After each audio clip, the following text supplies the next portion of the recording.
we can cons- we can consider that the price will base it or break this swing low at 1 hour time frame. So check natin sa lower time frame, another lower time frame, and then dito mas nagiging clear ang ating bear structure. And sa 5 minutes. So I'm bearish, short-term bearish for uh gold. And then yun sa higher time frame, if you do swing trading, talagang ano pa tayo dito. Bullish pa tayo dito. So wala pa ditong breakup structure. So this is just a liquidity, no? This is just a liquidity, not a change of character. Kasi wala namang order block here eh. Ayan.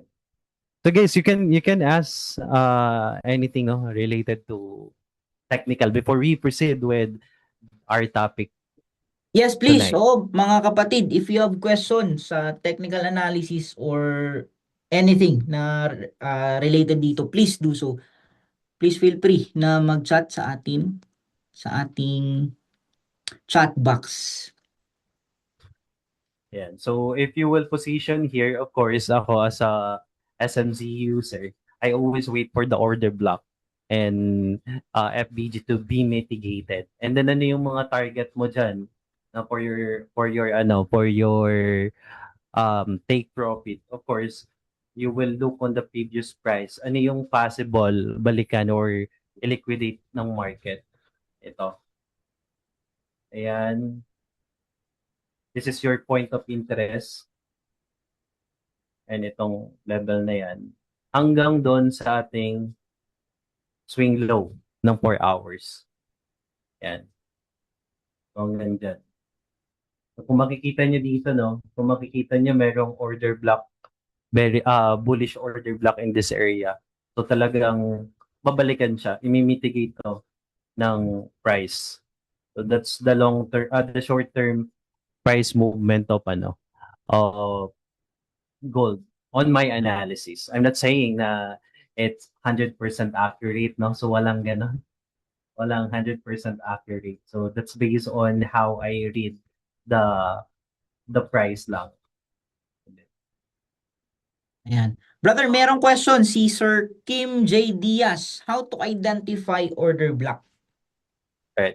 So to identify order block, so the order dapat alam mo muna ano yung order block, 'di ba? So order block, ito yung indicators natin as a retail trader or ito yung nagsasabi sa atin as a retail trader na yung market or yung institution is pumasok na sa market.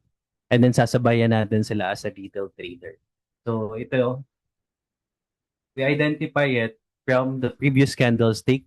Itong bullish candlestick. And then after the bullish candlestick, nagkaroon ng massive movement or impulse move ng sellers. So ibig sabihin yan, pumasok yung institution and then they sell. 'Di ba? So that's why nagkaroon ng high impact movement here. Kaya dire-diretsong bumababa yung price. So same here. Ayan. So ito hindi natin to consider kasi masyadong malaki yung order block dito, no? And then masyadong maraming for me weak yan. Weak yung ganyang mga order block. So that's why it's very important to understand the context of the market. So you would not be blinded pag nakakita ka ng ganitong mga indicator, susundin mo sila agad. So ang trading is about waiting and discipline. Okay, anything else, guys? Ikaw, Coach Dan, do you have anything else to add here? Ayan. Okay. So, tama yun. Yung sinabi ni Sir Rob or ni Coach Rob kanina. Ano ba yung meaning nung order block? So, kung saan nagsimula, yun nga, yung saan pumasok yung mga institutional trader. Kapag nakakita kayo, merong madaling approach at mahirap na approach. Okay? Sa technology kasi ngayon, meron na tayong indicator na ipapakita sa iyo nasan yung order block. No? So, sa manual kanina, pinaliwanag ni Coach Rob, kapag pumasok ang mga institutional trader at meron kang nakitang pag-break ng structure, nagsimula doon yung trend, yun na ano, yun ang ah, pwede mo i-consider yun, yung zone na yun as your order block. Ano po mga kapatid kapag sinabi nating support and resistance or order block, hindi ibig sabihin na ballpoint figure or exact price. Okay? It's more of like a zone. Okay? Kaya meron kanina, 'di ba, naka-highlight na black, I mean, naka-highlight na blue or red. Nung ako dati, manual ko din ginagawa.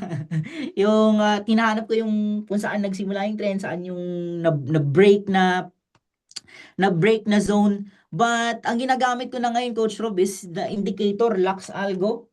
Smart money concept, you can type lang din sa trading view. Libre lang yan, no? Ayun, yung madaling paraan. Oo, yan yung madaling paraan, yung pang How shortcut. accurate is it? Ay, Ah, hindi ko siya masyadong ginagamit. The only things that I use is order block saka mm, FBG. mm. So, ayun. So, it's up to you guys. It's up to you. Oo, iba-iba naman ang approach kung yun ang Mm.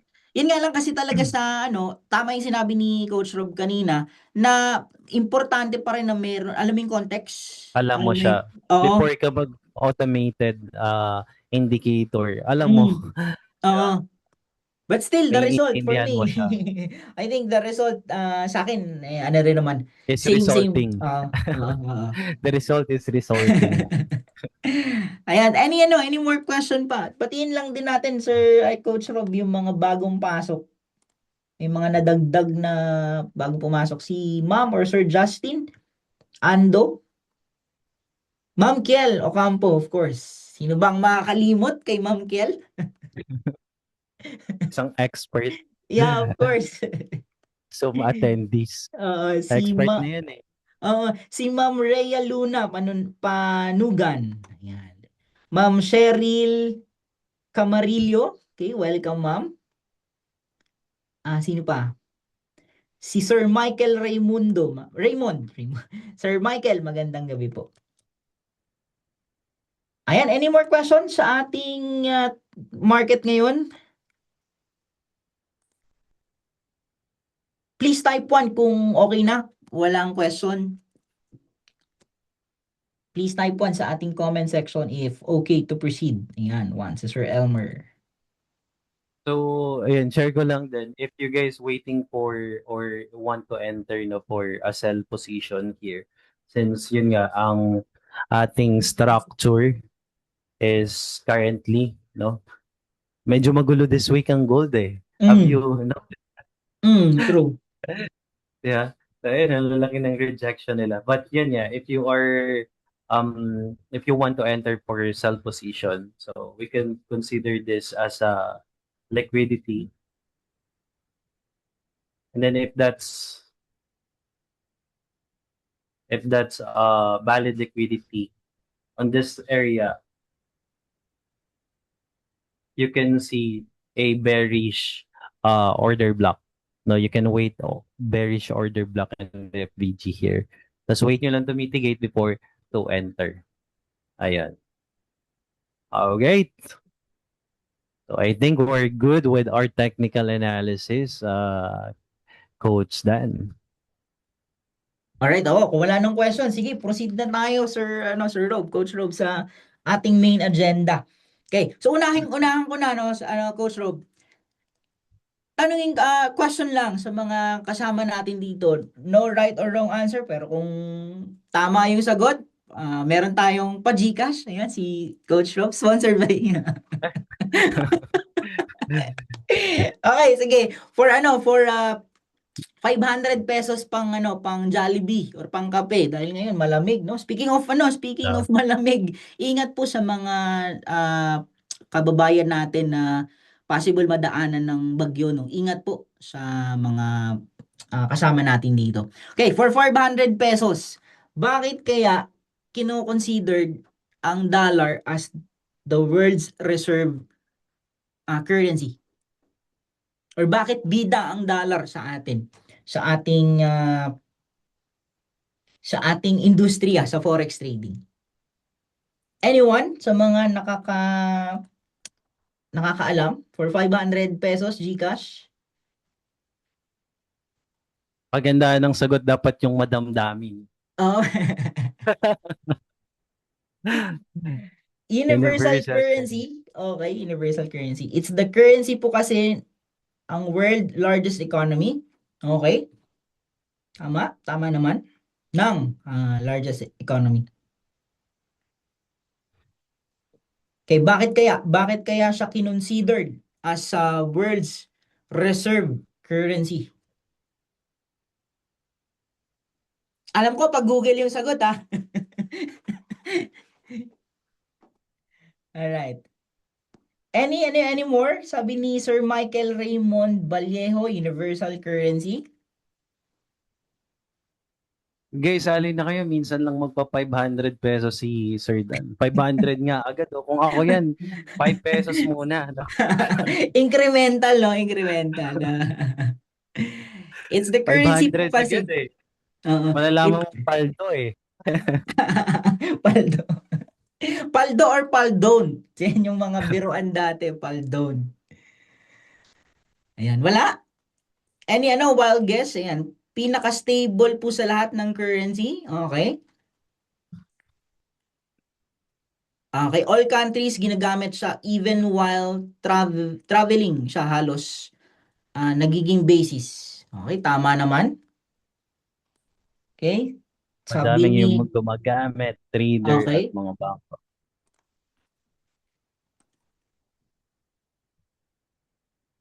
Pinakamataas na porsyento ng transaction sa mundo. Safe Mhm. haven. Paano ba yan? Ang hirap mamili ng tamang sagot dyan, coach. Oh, Bibigyan mo may yan mga ng malalapit 100. mga malalapit. Okay. World currency trader. Because US has one of the biggest and strongest economies. Okay. Pwede. Okay, sirit na. Swiss franc, safe haven. Sirit na. Sige, mamili tayo ng pinakamalapit. Largest economy, universal currency, pinaka-stable po sa lahat ng currency. Sige, unahin natin si Sir Michael. Talaga, ide-depend, no? Ide-depend mo kasi 500 to eh, Oo. sabi. Kasi ano, medyo vague yung universal currency eh. Di ba? Oo. So, kailangan dito ng justification. Your honor. Si Sir Michael. Sir Mike, bakit kaya? Bakit siya universal currency? Kahit saan kasi dollar yung ginagamit. Ibig sabihin, kunwari, pumunta ka sa China, for example, business to business sa country to country, hindi naman Okay. pwedeng ang gagamitin ko pambayad sa China is peso. So, ang gagamitin ko is dollar para dahil yun nga yung ginagamit na currency sa buo, sa kalahatan, pang ganun. Yun lang. Mhm. Okay. Sige. Sige, tanggapin na natin. Pero tama yun, sir. Tama po yun, Sir Michael. No? Pero Sinong nagsimula. lalaban? Oh, Gusto lalaban. ko may Sige, lumaban eh. may lalaban. Sige, sige, sige. Sinong Hanapin lalaban, natin. guys? Oh, hanapin pa natin yung isang pinakamalapit. Before Sir Dano to say kung ano yung pinaka-exact what na hinahanap natin. So, maybe kaya niyang labanan si Michael. Sabi niya universal daw, pinakamalaking ekonomiya, US kasi yung may hawak ng pinakamalaking gold reserve. Reserve gold. Yes, you can open your mic. Oo, pwede, pwede. Okay, world reserve currency. Pinaka-powerful at sentro ng forex trading at pinakamataas na porsyento ng transaction sa mundo. Si Sir Kim J, all countries ginagamit siya even while traveling siya halos nagiging basis. Sige, Sir Kim. Sir Kim J. Diaz. How would you defend your answer? for the 500 pesos, di $1 million eh. 500 pesos question. Nag-join ka lang ng ano, no? Natuto ka na, nagka 500 Oo, pesos. nagka 500 ka pa, di ba? Saan ka pa makakita ng ganun? Si Sir Kim. Sige po, Sir Kim, ano ang, how would you defend your answer? Or explain? Alright, Ayan. so, hello. Amaya, di ba? Okay, Alright, sir, so, go. Saya ni Kim, ah. nagulat ako. Ay, sige, depend mo yung answer mo. Hello, Kim?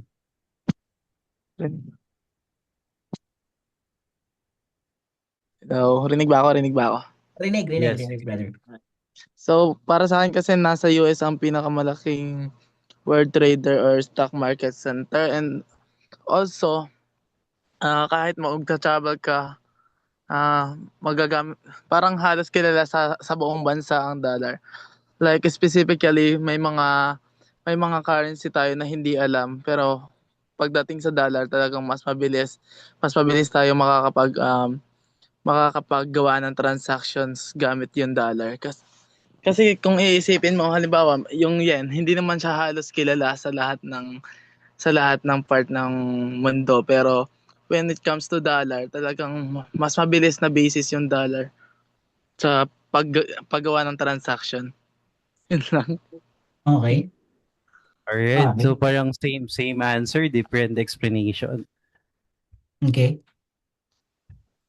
So meron pa ba? Meron pa bang Meron pang lalaman? lalaban? The last one, guys, bilis. Ipakita nyo kung sino kayo. Si Ma'am Cheryl, sige. Safe haven currency. Why? Bakit kaya? Universal, sabi kanina ni Sir Michael, universal currency. Si Ma'am Cheryl, bakit kaya siya safe haven currency? Kasi malapit na eh, andun na eh, malapit na. Meron lang akong inaantay na na term. Same. Meron lang Probably. akong inaantay na term. Hello. Yan, sir, my mom. Go. Narinig ako. Para sa akin, malaki ang impluensya ng ekonomiya ng Estados Unidos sa pandaigdigang merkado. Kaya anumang pagbabago nito ay nakaka-epekto sa ibang currencies. Mhm.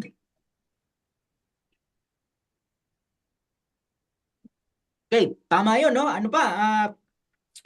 Kung ano ang galaw ng dollar, most of the currencies or most economy ay nagbabago or na ano din, apektado rin, no? Oo, apektado rin. So tama 'yun, no?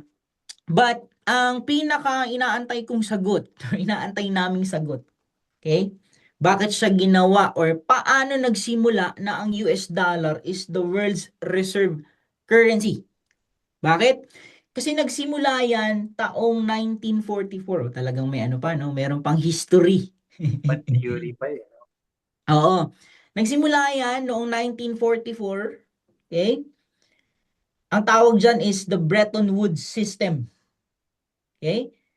It is a global monetary, binasa ko na rin talaga. The Bretton Woods System was a global monetary framework established in 1944 that pegged international currencies to the US dollar, which was directly convertible to gold at 35 per ounce, $35 per ounce. So nagkasundo sila that ang magiging universal currency natin, para siyang para siyang botohan ng mga botohan ng mga bansa.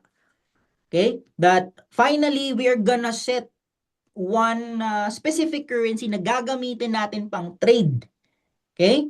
Gagamitin natin pang trade na acceptable, yun nga, binanggit kanina ni Sir, acceptable sa lahat ng bansa, gagamitin ng bawat bansa sa pagte-trade. But of course, there's a security. Okay? Na ang dollar dapat nakapeg or merong backup, which is yun nga, nakapeg siya against gold at $35 $35 per ounce. And the rest is history. Doon mismo sa ano na yon, doon mismo sa tawag dito, doon sa premise na maging ano siya, maging acceptable sa pangdaigdigang merkado, hindi ka pwedeng makabili sa international market, ano, makapag-import or makapag-export ng hindi dumadaan sa dollar. And fast forward to today, doon I think nagsimula ang naging problema. Maganda siya, pero later on is naging I'd say problema din na ngayon kinaharap natin. Any addition? Sige, Sir Rob, may addition ka doon. Wala, sinabi mo na Wala. lahat eh.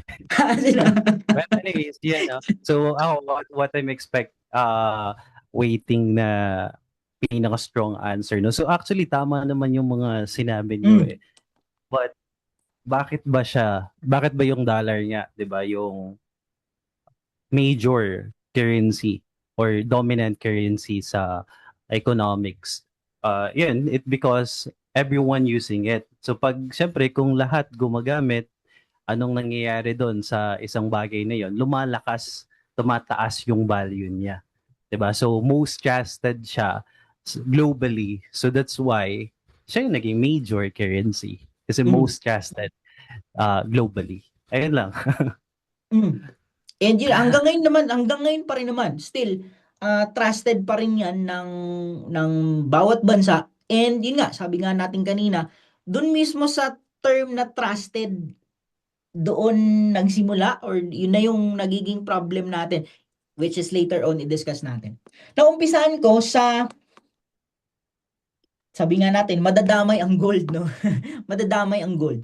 Alam nyo ba, na walang napiprint or walang pwedeng maprint na pera ng hindi or walang backup na gold. Sa atin dito, Central Bank, the Bangko Sentral ng Pilipinas, or sa bawat central bank ng bawat bansa, no? The BOJ, the Bank of Japan, or ano pa ba? Ano pa ba yung mga central bank ng iba't ibang bansa? Inadapt nila yung system na hindi ka pwedeng magprint ng pera nang wala kang backup na gold. Kasi yun nga naman din, Coach Rob, yung tanong, kung ang sagot sa kahirapan or kung baon tayo sa utang, bakit hindi na lang kasi tayo magprint ng pera? Diba? Print na lang tayong pera para madaming mayaman tayo lahat. Mayaman tayo lahat. Okay? So hindi siya pwedeng gawin dahil nga kailangan kada print mo ng pera, meron kang backup na gold. Kasi kung wala kang backup na gold, walang value yung pera. Kasi still, ano lang yan, papel lang yan. Yun nga, kung sa history natin dito sa Pinas, di ba? Kung natatandaan niyo World War II, meron tayong tinatawag na Mickey Mouse money na kailangan mong magdala just to buy bread. No, isang buong putok. Bakit putok yung naisip ko?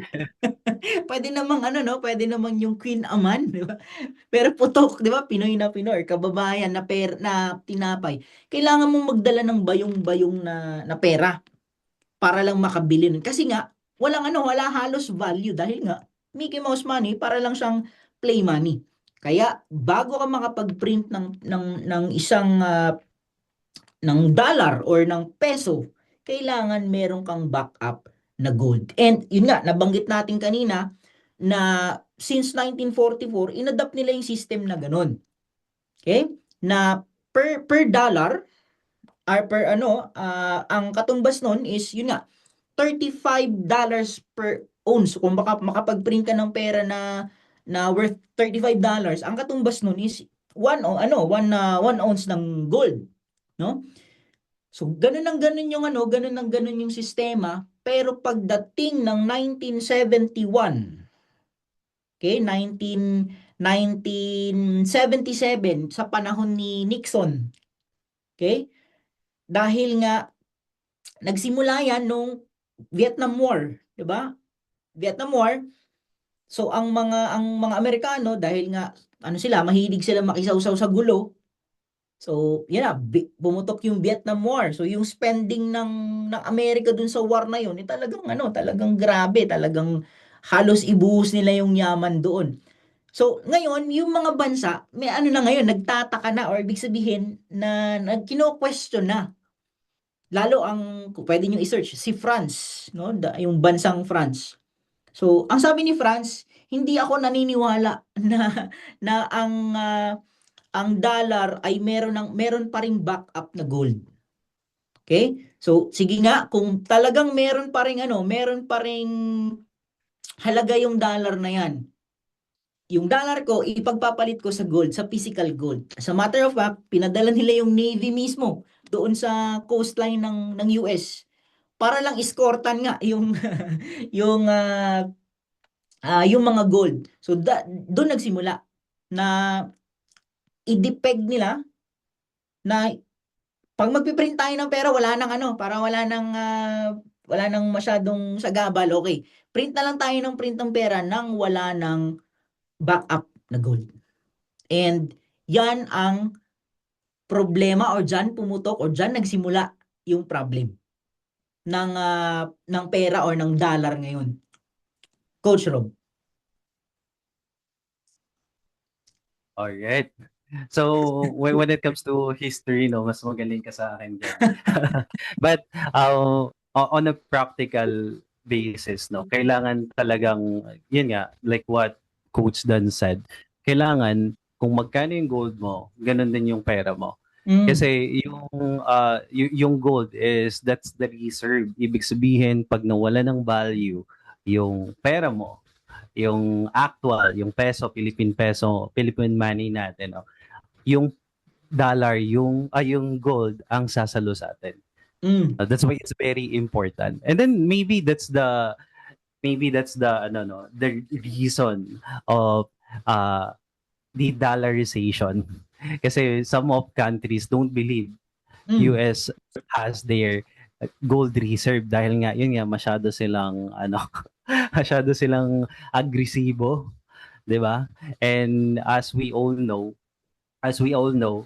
kung anong ginagawa ng US, it's really affect globally.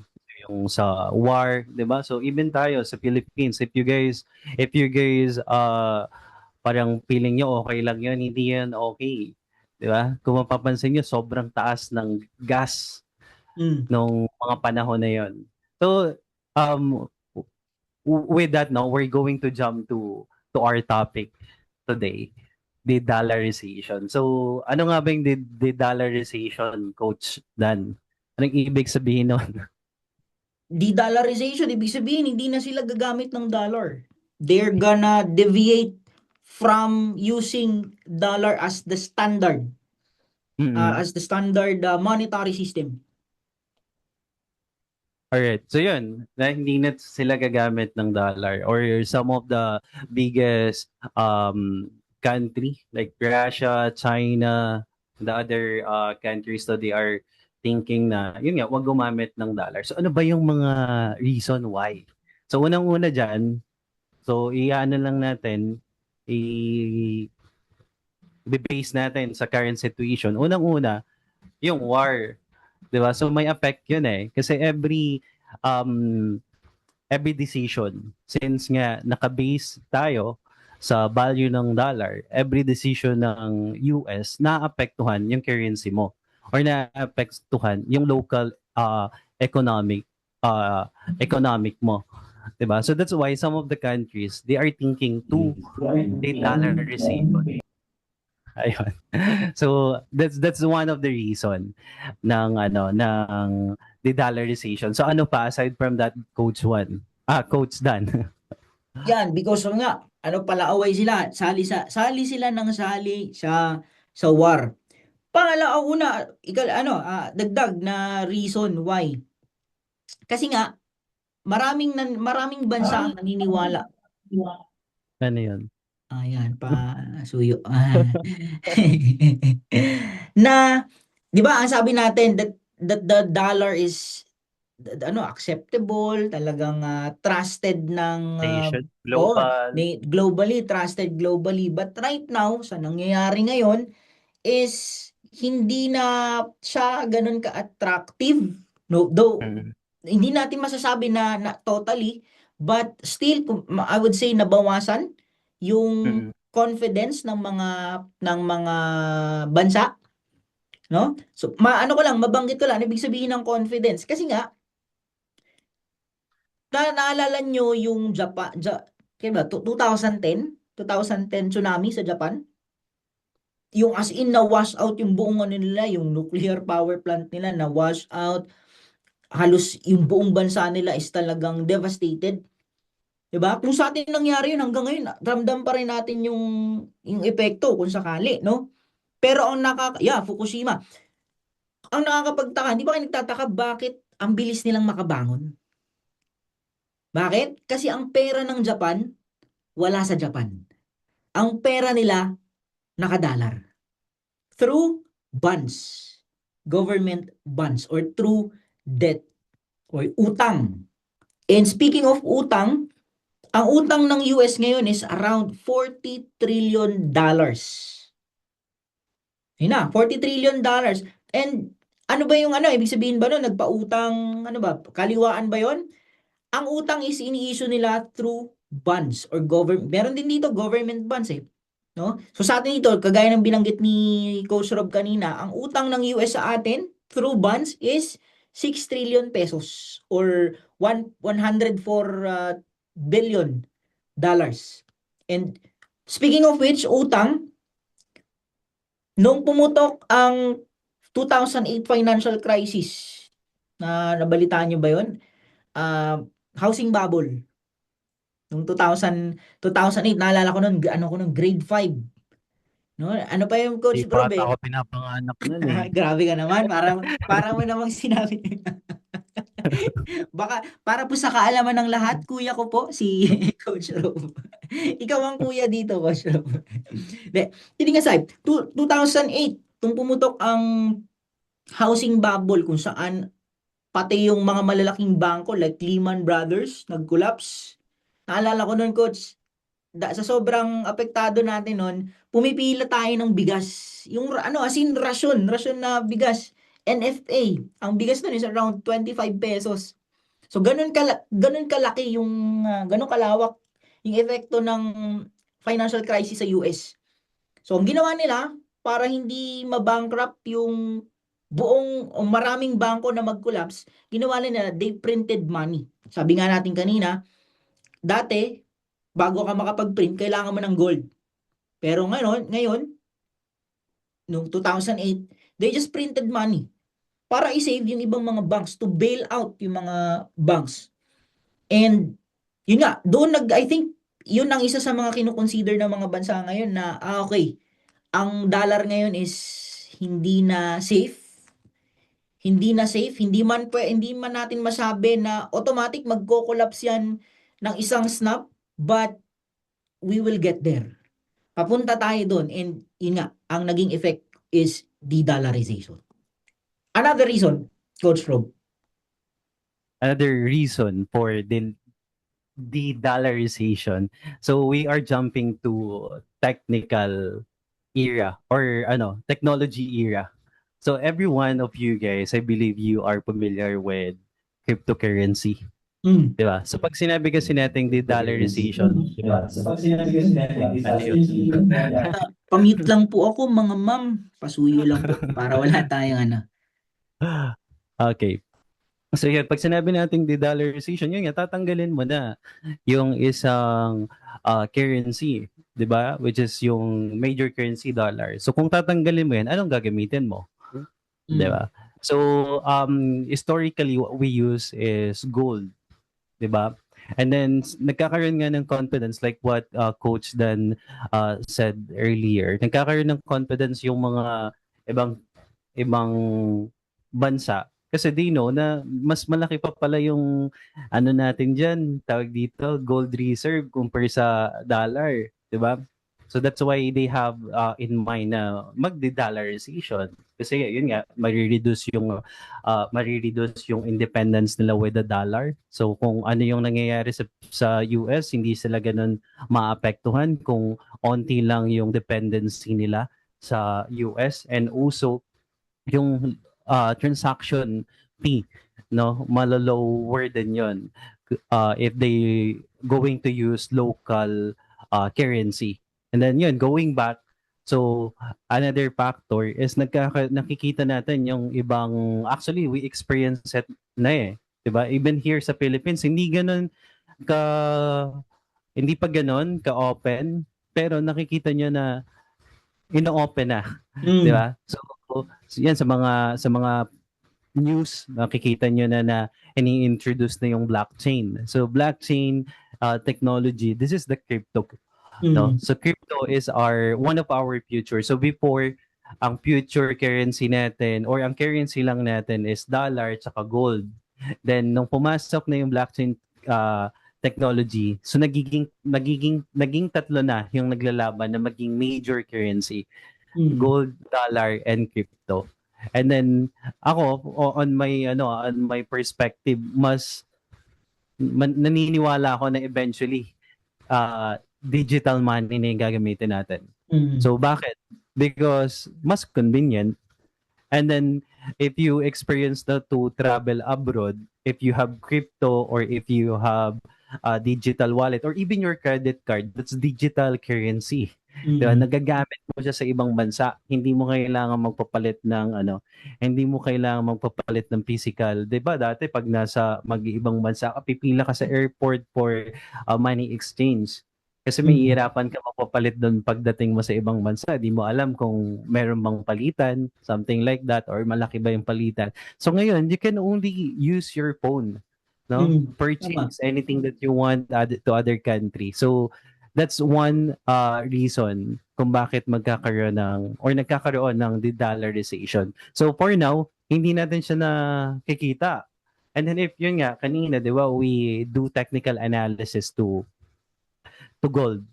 And then sabi ni Coach Dan, pag may war, ang gold tumataas. Pero it's contradict with what we are seeing in the chart. Mm. Bumababa siya. 'Di ba? So may factor yung de-dollarization doon. Mm. So de-dollarization is not overnight, no? Mm. So long term siya. Long term 'yun. Kaya if you are a trader, you should look on your trades long term. Hindi ka Yeah. dapat na hype na, oh, ano na yan, bababa na yan, so sell ka na ng sell. Kasi if you can see the gold na on the higher time frame, weekly time frame, and monthly time frame, it's still bullish. Mm. And then ngayon, nagsisell yung mga may hawak ng gold. Kasi nga, they are preparing for the dollarization. Mm. Ikaw, Coach Dan, what's your thoughts about that? Actually, sa pag-sell ng gold, maraming nang namatay dyan, kapatid. Marami nang namatay sa pag-sell ng gold, no. So I like dung point mo kanina, Coach, yung regarding doon sa the future eventually will adapt. No, kasi ngayon paunti-unti nakikita na natin that the government pambihira, mas una pa nilang ni-regulate yung cryptocurrency kaysa sa forex market. Mm. And the society right now is slowly, hindi man gradually, but slowly nag-a-adapt na sa blockchain technology. And speaking of, in connection dun sa de-dollarization, nilabanggit natin kanina, yung 2022 invasion of Russia in Ukraine. Mabalik tayo ulit dun sa background ng dollar. Okay? Ang problema, sa sobrang trusted na yung dollar, ang ginawa ng US is ginawa nilang weapon. Weaponize nila yung dollar. Okay? Weaponize nila na kung hindi ka mag-a-agree sa terms ko, US ako, kung hindi ka mag-a-agree sa mga gusto kong mangyari, is ipe-penalize kita. Ito Hindi yung ka mga pwede. tariff, no? Recently, Oo, yan. that's the reason why the tawag dito, the chart is getting crazy way back last year. Nung So, naupo si Trump, yeah. di ba, nung naupo si Trump, dahil, ayun, weaponize nila yung dollar. Asa, Wait lang ako saglit. Ayan. Sige. Okay, go, sige, Coach continue Rob. ka, Coach Dan.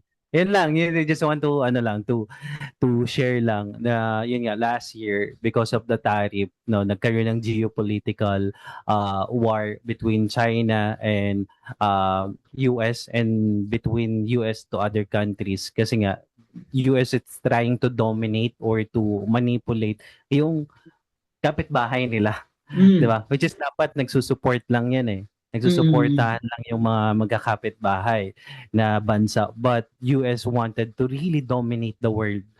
Kaya that's the reason then that I see why um we have this conversation right now about the dollarization. Kasi sino bang gustong kontrolin, Mm. 'di ba? So it will limit your opportunity if someone is controlling you. Mm. So tama 'yun, dagdagan ko na lang din. Noong 2022, 'di ba sabi nga natin kanina, ginawa nilang weapon. Kung ayaw mong sumunod sa akin, hindi ka pwedeng gumamit ng dollar. Nagsimula yan noong 2022 when Russia invaded Ukraine. So yung G7 na mga countries, binan nila from using, binan nila yung Russia from using SWIFT. Alam niyo ba yung SWIFT code? SWIFT, na-encounter natin yan kapag magta-transfer tayo from country to another country. Halimbawa, ikaw meron kang kamag-anak sa Canada. Kung magpapadala ka, baliktad, no? Ikaw magpapadala sa sa Canada. Example, magpapadala ka ng pera from the Philippines papuntang Canada. Okay? Sabi nga natin, world's reserve currency ang dollar. Hindi siya pwedeng diretso mo from peso to Canadian dollar. Hindi pwedeng ganon. Peso, convert to dollar, then dollar, convert to Canadian dollar. So ganon ganon ang sistema ng Swift system. You can check or you can verify, you can search. Noong 2022, nung in-invade ng Russia ang Ukraine, gusto ng US na i-paralyze para nga pigilan no ang Ukraine ay ang Russia yung doon sa invasion ng Ukraine. Gusto nilang i-paralyze yung economy. O sabi nila, okay, bawal kang gumamit ng SWIFT code. So, anong nangyari? Na-paralyze ka. Hindi makapag-transfer ang mga tao from Russia to different ikaw, kung meron kang kamag-anak na nandun sa Russia at walang hindi gumagana yung credit card, hindi gumagana yung bangko mo. So, paano na? So, ang goal is to paralyze the economy. But, yun nga, ang matalino ang Russia. At ang mga tao that time, alam mo ginamit, yung sinasabi ni Coach Rob kanina, blockchain, cryptocurrency. And from there, kung familiar kayo sa BRICS, Brazil, Russia, India, China, South Africa, yung 5 founding countries na yan ang bumuo ng BRICS. So ano ba yung BRICS na yan? Ang BRICS ay para siyang UN, diba? United Nations. So etong 5 ito, ang common denominator nila, they are not, both of them, all of them are not in good terms with US. And pwedeng lahat sila naka-receive na ng sanction from the US government. So, okay, enough is enough. Gagawa tayo ngayon ng currency. Kasi nga, walang alternative puro dollar So, sa sobrang powerful ng dollar, they can impose sanctions. Sabi nga natin kanina, ginawa nilang weapon. Ayaw mong sumunod sa akin o bawal kang gumamit ng dollar to paralyze the economy. Okay? No, sabi nung 5 to, gagawa tayo ngayon ng isang currency na hindi dollar. Kaya siya de-dollarization. Now, hindi na gagamit ng dollar. Ano ang gagamiting currency? Hindi naman papayag si India na gagamitin is Chinese yuan. Definitely hindi rin naman papayag si China na gagamitin is Russian ruble. Okay? So kasi ang maganda dito sa 5 bansa na to, itong BRICS founding countries na to, hindi sila iba-iba yung iba-iba yung culture. Yung isa communism, di ba? si China, ganun pa rin, communist country pa rin sila. So, may mga saliwa silang ideology, but pinagbuklod sila ng isang goal, no? Na patalsikin yung dollar. Hindi na tayo gagamit ng dollar kasi sinasanction tayo. Nare-restrict tayo. But this time, we're gonna create one single currency na magpapatalsik sa dollar. And alam nyo kung anong gagamitin? Bali-balita, or sinabi na rin naman nila sa mga forums nila, that ang currency ay idadaan nila sa blockchain. Kaya tama si Coach Rob kanina, in the future, yan na yung magiging pera natin. Hindi ko sinasabi na bukas agad-agad bawal ka nang bumili sa 7-Eleven na gamit yung yung 20 pesos, hindi pa. I would say not in this lifetime, pero paunti-unti pwedeng siguro mga natin, apo natin or mga anak natin makaranas nun. Or siguro pag meron ng 5 apo si Coach Rob, ayan, di-dollarize Actually, di-dollarize na tayo. currently, sa ibang bansa, uh, ginagamit na nila yung crypto. And then sa atin kasi medyo, as we know, we are living in monopoly country. So they are trying to manipulate people here. So hindi ganun kabilis yung progression to use the crypto or the blockchain technology. And, di ba, parang napunta na yan sa Senado. If I'm not mistaken, they talk about blockchain technology. And ang maganda kasi with the blockchain technology is the transparency. Okay. It's Tama. parang glass yan. Yeah. And then yun nga, since we are in the monopoly country, so they don't like transparency. And then as we know, there's a lot of corrupt here. So they don't like transparency. So pero yeah, ginagamit na siya sa ibang bansa.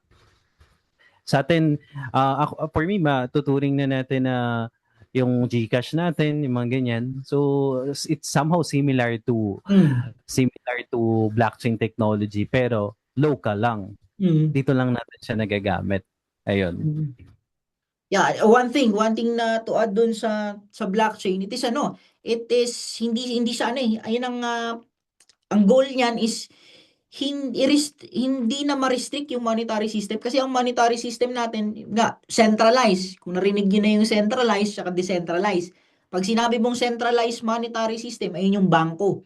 They can manipulate, they can inflate the currency. Pero hindi nila pwedeng gawin kapag blockchain. Kasi nga, may control yan. Ang may control niyan is the people.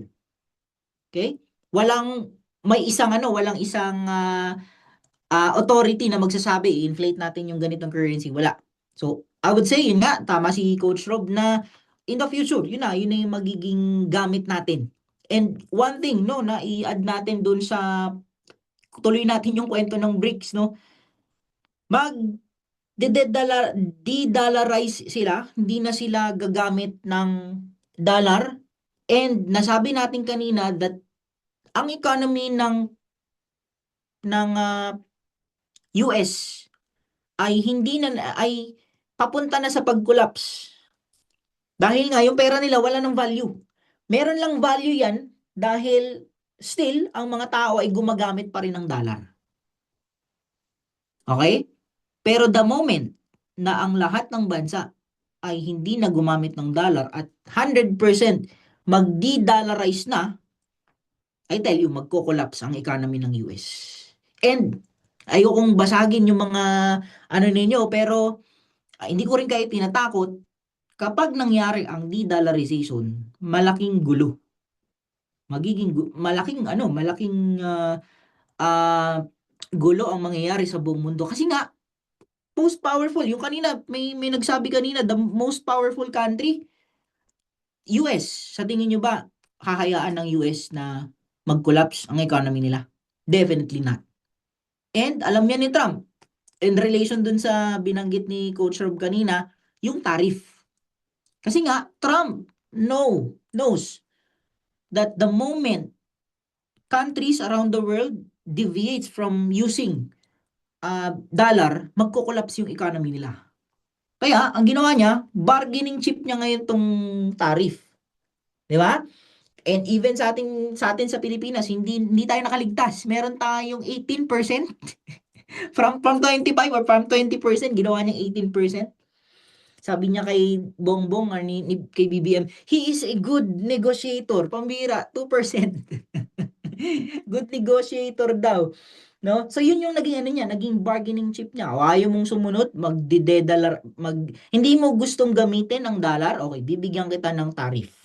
Bibigyan kita ng 200%, 300% tariff, which is, diba, ridiculous, ridiculous. Kaya, kasi nga, ang gusto niya lang naman ipahiwatig that still, ang dollar pa rin, or ang US pa rin ang may pinakamalakas na, may final say. Hindi ka pwedeng mag-de-dollarize kasi or else, you cannot do business here in the US. And mas malaki ang mawawala kung hindi ka nagagamit ng dollar. And sa atin dito sa Pilipinas, kung mangyari yon, I think damay tayo. Meron din nagsabi sa chat kanina, or sabi ni Ma'am kanina, 'di ba, sino yung nagsabi? Si Ma'am Cheryl, 'di ba? Naalala ko. Sabi niya kanina na kapag mayroong pagbabago, every time na may pagbabago sa US, may galaw, tinatamaan din yung ibang mga currencies or ibang mga bansa. And true enough, dito sa Pilipinas, kung sakali man na mangyari yan, damay tayo. Why? Bakit? Dahil ang export natin, alam niyo ba kung anong export natin? Sige, sa chat box, Ano export natin? Ayan, sino kaya? K-pops. K-pops. Kangkong chips. Sige, okay. Ang export natin, ang major export natin is OFWs. Sa Brazil, kape, no? Sa ibang mga bansa, yung mangga. Sa atin dito, ang export natin is OFWs. Yeah, And kaya shout out sa mga OFWs meron ba natin tayo, dyan. Coach Rob, sa community mo na OFW dito? Meron? I believe, yeah, Miss Madam Marie Ann Delpin. So actually Oh. sila yung if you will notice now with the current Philippine economic, baksak tayo, di ba? But because of mga OFWs natin or yung pagpasok ng dollar, nakakaahon kahit paano or hindi sumasadsad yung ating ekonomiya dito sa Pilipinas.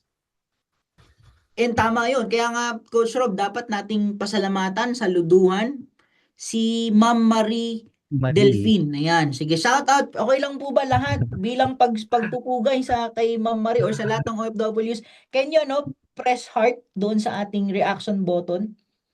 Ayan, just to appreciate. Yan, yung ating mga bagong bayani. Yan, sila Ma'am Marie or sino ba mga OFWs natin. Ayan. Dahil ang malaking chunk ng ating economy, bakit hindi pa tayo nag-collapse ngayon? Because of your remittances, because of their padala. And kung sakaling mag-collapse ang US, unfortunately, ang unang-unang tatamaan is the OFWs. Families ng OFWs. And kasunod na tayo. And I think, kaya nga lagi ko sinasabi din sa mga previous webinars ko na sana sa mga darating pa na election, maglagay tayo ng mga uupo na merong alam sa economics. Hindi lang sumayaw ng budots, binoto mo. Shout out. 'Di ba? Hindi man tayo nagpapaka-political. Wala akong ini-endorse. Wala kaming ini-endorse ni Coach Rob na partido. But please, pagboboto tayo, make sure na merong alam sa economics. Kasi kung dumating sa point na mag-de-dollarize na nga ang lahat at ang nakaupo is walang kamuwang-muwang sa economics, kahit background ban lang, patay tayo.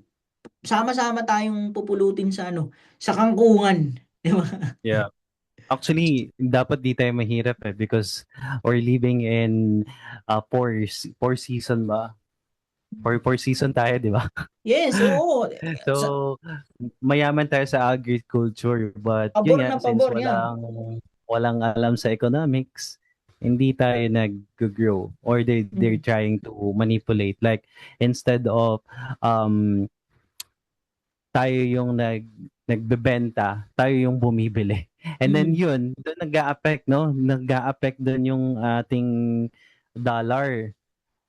'Di ba? Kasi yung pinambibili ng bansa natin is dollar eh. Eh magkano lang yung peso?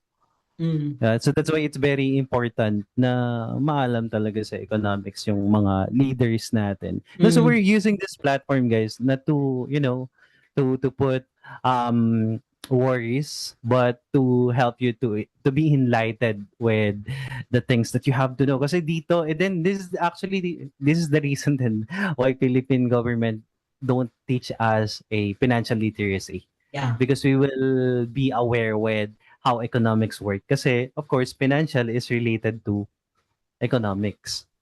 Ganun siya. Right. And then, how it affect ba, the dollarization, Coach Dan, how it could affect tayo as a trader? Why it's Okay. very important for us to know or to be aware kung nag-umpisa na ba to, saan ba papatungo. Okay. So magandang question, Coach Rob, no? Sabi nga natin kanina, hindi siya automatic, hindi na tayo gagamit ng dollar. I think hindi pa, bibilang pa po ng taon, pero mararamdaman natin. Okay? Sa ngayon, no, kung hindi naman lingid sa kaalaman natin na sobrang lakas ng dollar. Why? Dahil malakas din or mataas din yung inflation ng US. And sign yun that their economy is not doing good. Kaya nga si Trump, nung naalala nyo yung kay Powell, gusto niyang pababain yung gusto ni Trump pababain yung interest rate. Pero ayaw ni Powell. Kontrahan sila. Kasi gusto ni Trump na pababain yung interest rate kasi nga malaki utang nila. $40 trillion na. And ang interest rate nun, year on year ay $1 trillion. So gusto niyang pababain para mapahupa na kahit papano yung interest rate. Now, sa ating mga trader, wala tayong problema. Why? Kasi nga, regardless of what the market is doing, lumakas ang dollar o humina ang dollar, meron tayong opportunity. Diba? Unlike sa stock market, pag bumabagsak ang stocks, patay na. Hindi tayo makakasabay kasi wala tayong shortings or wala tayong selling. Pero with forex trading, yun ang advantage natin. Regardless saan man papunta yan, magkagulo man sila dyan, magbumbahan man sila, wag naman, no? Pero meron tayong opportunity. Sabi nga, if there's blood in the street, there's opportunity in the market. Now, ano yung mga ine-expect natin, Coach Rob, sa mga susunod pa? Possible na lumakas pa lalo ang dollar. Projection ko lang pwede nating maabot ang 63 to 65 pesos per dollar this year. Kasi nga merong inaasahan pa na rate hike dun sa previous meeting nila. Though nung nakaraan hindi sila nag-increase ng interest rate, pero yung tone ng bago nilang chairman or bago ang pumalit kay Powell is very hawkish. That there's a possibility na magtaas pa sila ng interest rate. Kasi nga with what is going on sa Strait of Hormuz, sarado ang Strait of Hormuz, 'di ba? Meron siyang effect dahil yun nga kailangan ng gas and economy nakaangkla diyan. Naturalmente yung goods and services, presyo ng goods and services is tataas. So again, inflation, and para pahupayin ng inflation, ini-increase nila yung interest rate. At ang kasunod nun, kapag nag-increase ng interest rate, lumalakas ang currency. Kaya nga sabi natin kanina, ang galaw ng gold ngayon is ranging kasi inaantay niyan yung CPI data next week. Consumer Price Index. Nakadepende dyan yung magiging desisyon nila. Expectation ng market. Kasi nga, kung mataas ang CPI, kung sa mga bago pa lang, sa fundamentals, ang CPI o Consumer Price Index ang nagsasabi kung merong inflation sa US or wala. Okay? Kung mataas ang forecast or mataas ang actual result compare sa forecast ng CPI, then probably lalakas ulit ang dollar. And yun, pwede nating makita yung sinasabi ni Coach Rob kanina na bibisitahin muna yung low, yung baba. Yeah. na Yung possible. magkakaroon ng liquidation. Yan, dyan naman sila magaling. Kaya nga tayong mga trader, hindi tayo matatakot diyan kasi nga either ways, bumaba or tumaas yan, meron tayong opportunity. Pwede nating pagkakitaan. Now, sa other side naman, sa sa ilabas natin sa trading, kung sakali man na maramdaman natin yung de-dollarization, ang pinakasagot dyan is diversification. Yun lang naman yan eh. Narinig nyo na siguro yung term na you do not put all of your eggs in one basket. No, hindi ka lang exposed hindi ka lang exposed sa dollar, hindi ka lang exposed sa stocks or sa isang asset lang. Meron nga ako nabasa na as early as now, yan na, kung meron kayong pagkakataon, buy gold. I'm talking about the physical gold Pwede kang bumili ng gold. Syempre meron tayong available meron tayong available sa platform. Pero mas okay pa rin kung meron kang kahit papaano na save na physical gold. Be it alahas, actually may iba nagsasabi wag daw alahas kasi may patong na 'yon. Medyo mahal na. So pwede kang bumili ng coins or yung tawag dito um gold bars. Meron naman nun mga maliliit na gold bars lang. Invest pa unti-unti doon. And kasama dun sa diversification is buy land. Yun, mga real estate. Yun yung mga pwede mong paunti. I'm not saying na ibuhos mo lahat. Kaya nga sabi ko nga kanina, diversification is the key. Ibig sabihin, hindi lang ikakalat mo. So kung sakaling mag-collapse man talaga yung economic system, at least meron kang physical na pwedeng panghawakan.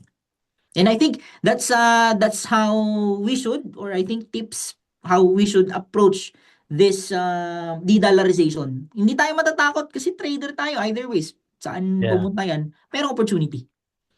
Sir, Coach Rob? Ayun. So that's di ba? Sino bang nagsabi nito? Parang lamang ang may alam. Di ba? So if you don't understand what you do or parang di mo alam yung nangyayari, you will feel scared di ba? Kasi the dollarization, so bababa yung value ng dollar kasi mag-weaken yan, walang gumagamit. So paano na yung pagte-trade ko? Kala ko ba siya economic proof, no? Or hindi to naapektuhan ng kung ano-ano man. Diba? So that's the important, guys, of you joining sa mga ganitong klaseng sessions. So you would understand, you will get insight about this. Like if you don't have time to read news, yan, dito niyo yun malalaman pag nagjo-join kayo sa mga sessions like this. And so anyways, going back with the topic, it's very important that you diversify, no? Kasi as we all know, everything in life, also in trading, it's about probability. So dapat sure ka. Paano ka magiging sure sa probability? If you always have an option, if you always have a backup, 'di ba? Ayun yung natin ayun yung shield natin sa uncertainties. Kung meron kayong backup, meron kayong knowledge how to create backups, ganyan. So diversification, so if you are trading only one instrument, try to practice other instrument to trade other instrument, na hindi nakadepende sa dollar. Ganyan, since you guys are aware with this, like for example, JBP yen, 'di ba? So mga ganoon. So you can use other instrument knowing that may ganito pa lang nangyayari, 'di ba? So alam niyo ba yung ganitong nangyayari? So meron nito, syempre hindi to agad-agad kung hindi ka masyadong nag-watch ng mga news, ganyan, hindi mo siya malalaman kasi hindi naman to bino-broadcast masyado. At kung hindi ko economist, hindi mo din siya malalaman, di ba? Kasi it will cause panic to other people who don't understand the economics. Ayan. So for me, Coach Dano, I believe I share things that I could share with this session. But if you have other things to share. I think na-share na natin lahat. Ang gawin na, i-wrap up na lang natin to by asking na yung mga kasama natin if meron silang question. Ayan. So meron pa tayong 8 minutes. So kung meron po kayong question, please feel free to chat sa ating chat box. And thank you, no? Thank you sa mga umattend. No, meron tayo, majority from Market Steward, no? Happy ako to see you all sa community mo, Coach Rob. Napakaano pa rin talaga. Ever since, solid talaga yung community mo. Eh, kung meron pong question. Sabi ni Sir Elmer, ganda ng topic, mga coaches, very valuable. Ayan. Thank you din, sir, for attending. May chance ba na mag-inflate ibang currency if matuloy ang de-dollarization? Mag-inflate, big sabihin, lalakas. Yes, there's a possibility. Why? Because people will look for alternatives. Hahanap sila ng ibang mga pwede na lang gamitin aside sa dollar. So there's a possible na mangyari siya. Any more question? Sige po, huwag po kayong mahiya. Huwag po kayong mahiya kung meron po kayong mga katanungan na gustong ilatag para masagot po namin. Pag nasagot natin, Coach Dan, yung tanong, bibigyan nila tayo 500. Oo, tama. Ano naman natin, reverse natin ngayon. Okay, sa mga sa mga wala pang accounts, pwede po kayong kung wala pa po kayong mga trading accounts, o please, na kayo, mag-register na po kayo sa DoPoint. Very very mababa ang spread, of course.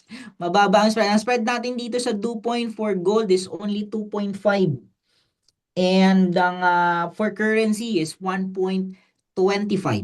So isa ang DoPoint sa may pinakamababang spread na nag-ooperate or available na broker dito sa Pilipinas. And at the same time, saan ka makakita ng broker na nag-accept ng withdrawals ng weekends? Ibang mga broker, pagka nag-withdraw ka ng gabi, Friday, Monday mo na marireceive. Pero dito sa DoPoint, kahit po weekends, pwede po nating i-cater or pwede po nating i-process yan. And then sobrang bilis ng ating customer service sa DoPoint, guys. Yan, nagulat nga ako eh. Talagang may responsive na. Kita ko nga yung gulat. Kasi dati sa totoo lang, I've been with different brokers, no? Yung mga customer service na kunwari chat pero hindi naman siya talaga active eh. Pero dito sa DoPoint, tao talaga. Sabi ang active. Yung makakausap ninyo. Nag-hoard po ng gold sa China, which is nag-iipon sila ng lakas to claim Taiwan and other island. Possible po ba hihina yung US dollar anytime soon? So sabi nga natin kanina, ang gold is still the safe haven. And true enough, dahil nga yung mga ibang bansa ngayon nagsi-shift na, de-dollarize na sila. Nagdi-dollarize na sila. So, ang alternatives is of course gold. They are hoarding gold, but doon nga sa natin kanina, ang main driver pa rin ngayon is the US inflation. Lalakas pa rin ang dollar. Kasi nga nilalabanan nila eh. Kumbaga na lang sila, hanging by a thread na lang, and patataasin nila at i-inflate na lang i-inflate yung dollar. Imagine isang lobo, balloon na inflated. And anytime soon, pag puno na ang salop, it will eventually explode. Nag-iipon ng lakas to claim Taiwan, totoo po yan. Dahil nga, ano ba meron sa Taiwan? Okay, ano ba meron sa... Ang Taiwan po, ang merong kaisa-isang technology na makagawa ng chip, nanochip. Nanochip is yun yung mga gamit sa iPhone, sa mga pretty much everything. Na electronic Si Taiwan po ang may technology to create that. So kaya nga binabantayan din ng US yan. Kasi yung mga Mm. chips, yan, yung semiconductor yan. Kailangan hindi nila mapasa kamay o hindi makuha ng China yung tawag dito. Ang China Yung, nasa Batanes na daw ah. ano sila? Meron dito Ngayon, nga, di ba? Di ba recently parang this week ata merong news they're trying to colonize Philippines. Possible. May ano yan, Yeah. merong possibility, no? So, So oh, nag-aano talaga sila. If we will be more vigilant, no, makikita nyo na nag-ipon talaga sila ng power, 'di ba? Kasi they are preparing themselves to fight with their Goliath, which is US, 'di ba? mm, But yun, to answer Christian then, for China alone, no, it could affect the movement of US dollar, but it not necessarily na because of action of China bababa si dollar kasi mm. syempre isa lang si Ah, China, no, so madami dapat ang bansa na mag-against to US before talaga ma-experience mo or ma-feel mo yung pagbaba ng value ng US dollar. mm. Yes, Rhea, may question si Rhea. Hello po, good evening. Question po regarding digital currency. If ever po na ma-adapt na siya ng all country, na digital na po yung gagamitin na currency, what will happen po sa forex? Kasi we are trading currency po, di ba? What will happen po sa forex po? Lilipat po ba sa crypto, ganun po? Okay. Well, to answer your question, wala pa man tayo dun, ma'am, no? Wala pa man tayo dun. Sabi ko nga kanina, hindi natin na siguro maranasan sa lifetime natin, pwedeng yung mga matagal po na ano yan, matagal na proseso yan. Hindi yan isang snap, oh, ano na tayo, cryptocurrency na tayo. Possible po, sabi nga ni Sir Rob kanina, na darating ang panahon na hindi na tayo gagamit ng physical na pera. Wala nang physical na pera. More on ano na lang, more on digital asset na or currency na. So, to answer your question, yes, pwedeng ma-phase out, no? Or hindi man ma-phase out, ang mangyayari lang is maging backup na lang, a store of value na lang or magiging store of value si digital currency na ano nyo ba na Yung forex, no, parang magiging ano na lang sila. Oo, Parang may value pa rin pero digital na lang din. oo, Kasi yan. currently that's what happening to us din eh. 'Di ba? With your money in GCash, Mm. 'di ba? So meron siyang physical at meron din Physical, siyang oh. digital. Yeah, So, yeah. siguro hindi naman mawawala yung forex, pero you can use forex din siguro in a digital way to purchase currently that's what happening naman. So magiging option lang ang nakikita ko is magkakaroon lang ng same with gold, no, na parang ano yung mas mataas yung value, ano yung mas Oo. dominant, ganon. Mm. Pero it not necessarily na mawawala siya. Mm. So that's how I see it. Mm. And I think Ma'am Rhea, no, sana wag mo nang mangyari yun kasi nga definitely hindi papayag ang US na i-phase out yung ano nga dollar, hindi na gagamit nun. Ano niya, i-invade niya tayong lahat pero yun nga, sana wag Mm. mangyari sa lifetime Mag-war talaga. natin, no?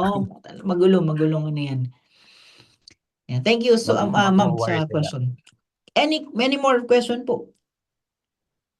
It's already 8:02. So ano lang, entertain na lang tayo, few questions na lang, then we will end na or we will take a picture. Yan. Sige po, may question pa.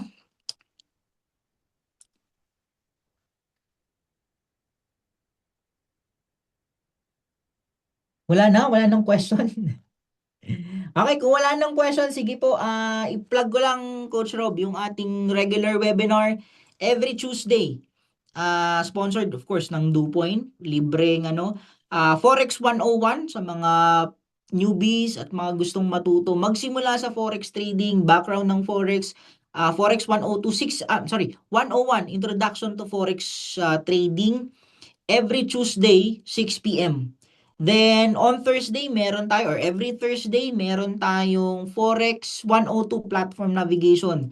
So, paano mag-deposit, paano mag-withdraw, paano mag-copy trade, and everything na patungkol sa platform is i-explore natin. And on Friday, every Friday, meron tayong mas malaliman, kagaya nito, Friday ngayon, kaya meron tayong advanced na topics. So, nagkataon lang na ngayon as about fundamentals ang ating dinidiscuss. But sa mga susunod na Friday, nagde-discuss tayo dyan, trading psychology. Last week, nag-trading psychology tayo and mga technical analysis.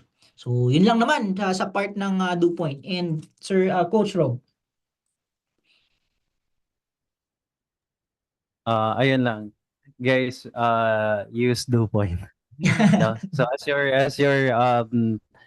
your account manager, no, I could help you to, of course, if ever that there's happen in your account. So I would like to remind you, no, na ang CFD broker is offshore. So it's very important that you know who can you run to if ever na magkaroon kayo ng issue. And ayun, I'm exposing myself. I'm not saying na ako ang magbabayad ng mga losses if ever, no? So, but I can help you to connect with the broker. Ayun. And then with our, so with Market Steward, so keep, be updated sa GC natin. We will post mga events ni DoPoint and also Market Steward events. Wala na kayong questions? Last questions? Ang question ko, paano makukuha ni Michael ang 500 niya? Ayan, Isasend mo send. ba sa akin? Tapos sasend ko sa kanya yung 200? Bakit parang sabi ni Michael, iba yung nabanggit kanina. Brother, send mo sa akin yung Gcash ni Michael. Then Alright. I'll send. Okay, so once again, if wala nang question, once again, my name is Dan from DoPoint. Magkita-kita tayo sa mga susunod na webinar. Together with... Kasama ba ako lagi? Kasama ako lagi. Together with... Alright, sige, let's create more regular discussion like this, no? Coach Dan. So we could help yes. them. Again, thank you so much, Coach Dan, for sharing your knowledge and experience with the people inside this room. And to everyone, we're glad seeing you here. So we're looking forward na makita pa kayo regularly sa mga sessions. So ito yung pinaka secret sa trading. Keep showing up. Kahit alam mo na yung tinuturo ng mga coaches, keep showing up. That would be your upper hand to other traders. So, bawal dito yung alam ko na yan. Kasi pag ganon, you will limit yourself to grow. So anyways, thank you so much again, everyone, and Coach Dan. And okay lang ba to please open your cameras para makapag-picture tayo? Baka sabihin, nagkwentuhan lang tayo ni Coach Rob dito.